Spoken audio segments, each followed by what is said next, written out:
So you're planning on going abroad and you're thinking of using your SIM card and roam internationally. There are actually some reasons that make you want to roam, and there are actually benefits to international roaming, even though I always talk about buying local SIM cards on this channel. But in this video I will give you 6 reasons or 6 benefits with roaming internationally with your home provider. So let's just get started. Hi!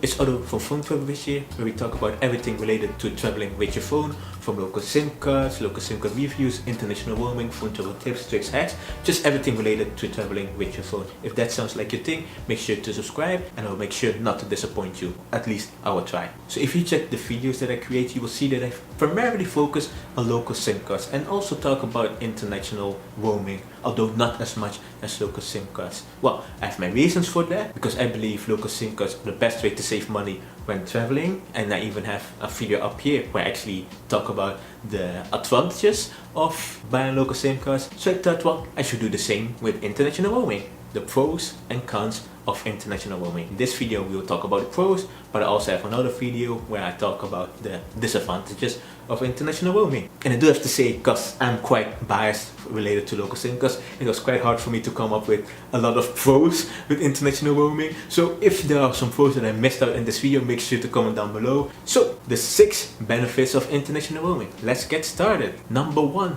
international roaming is convenient. As soon as you land or as soon as you arrive in the new country, your phone will connect with a local operator that your home operator has a roaming agreement with, and then you can start using your phone. You can call, you can text, you can even use data.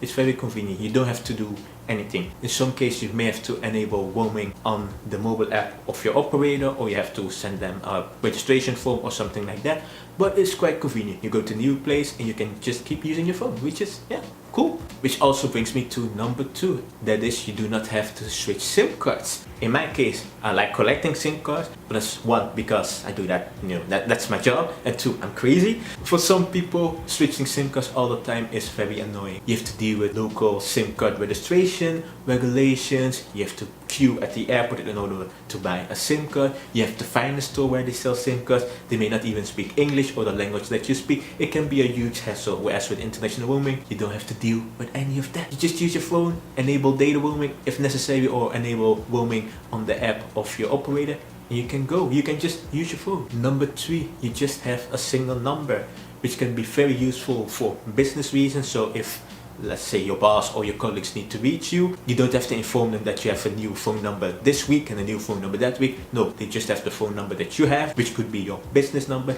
and they can just reach you easily. Whereas if you have to keep switching SIM cards all the time, you may not even be aware that somebody tried to call you for the past few days. In my case, I actually lost my Dutch phone number, which is my main number, when I was in Sri Lanka. So people who have been trying to reach out to me on phone, like actual calling or texting me, well, they haven't been able to do that for half a year now, because I've been half a year traveling around. So yeah, whereas if I would have decided to roam internationally in all the places that I went to, then I wouldn't have to deal with this issue and I wouldn't have lost my SIM card at all. Number 4, you may be able to roam for free or at low cost. If you are in the European Union, then you know that since June 2017, the new regulation, I don't even know the regulation number, I think it was called EC261, is related to airline compensation. I don't know regulation number on top of my head, but since then you can roam for free when you are in other EU countries. There are some restrictions from places that have extremely low data rates, let's say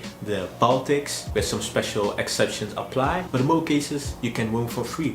And in some other regions around the world, they have a free roaming pack, means that you can roam for free. Mostly it's related to calling and texting. Data roaming for free is usually not the case, but in some places it is. With some operators around the world, they offer you free roaming in some places. Or they offer attractive roaming packages, where in some cases using the roaming plan would be much cheaper than getting a local SIM card in another country, or they are reasonably well priced, where the convenience actually pays off compared to getting a local prepaid SIM card. Number 5, you may actually not be able to use a local SIM card. If you have a locked device, meaning that you bought your SIM card from a particular operator and the SIM card is not SIM lock free, That means that, well, you cannot change SIM card. So in this case, you either have to buy another phone, an unlocked phone hopefully, and get the local SIM card there, which comes with additional costs. Unless you get like a very cheap phone that, well, you can't use for anything useful, or you have to decide to roam internationally and then get a roaming plan or use standard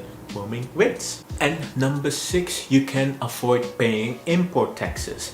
And maybe wondering, well, import taxes, why would I have to pay an import tax for using my phone when traveling? Some governments around the world decided that, well, they need more revenue, so those who use foreign phones, they need to get import license and pay an import fee. Let's say in Turkey, Azerbaijan, and some other countries that I do not know on top of my head. Luckily, it's not many countries that do this because it's a very bad practice, at least that's what I believe. Meaning that if you would use your foreign device and get the local SIM card and stay in a country for a particular amount of days, in the case of Turkey it's 120 days, some other countries it's like as little as 30 days, then you would be required to pay the import duties. The thing is that if you roam internationally, then you're not required to pay this import fee because, well, you're not using a local SIM card and the local officials assume that you are gonna stay there for a limited time. The example with Turkey is much more complicated than what I'm trying to explain, but it's just to give you an example that some countries will actually charge you for using your phone when abroad, whereas if you would roam internationally,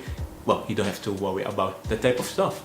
So those are 6 reasons why you should roam internationally. Like I said earlier, if I missed some good benefits of international roaming, comment down below. If you're interested in roaming with your provider, make sure to take this playlist up there. Maybe I've already covered your operator. Otherwise, you can go to my blog phonetours.com and read the roaming guides up there. If you thought this video was informational, make sure to click the like button and make sure to subscribe as well, because I talk about everything related to traveling with your phone. International roaming, local SIM cards, mobile hotspots, phone travel tips, tricks, hacks, everything related to traveling with your phone. That's it for today, and I shall see you in the next one. Bye bye.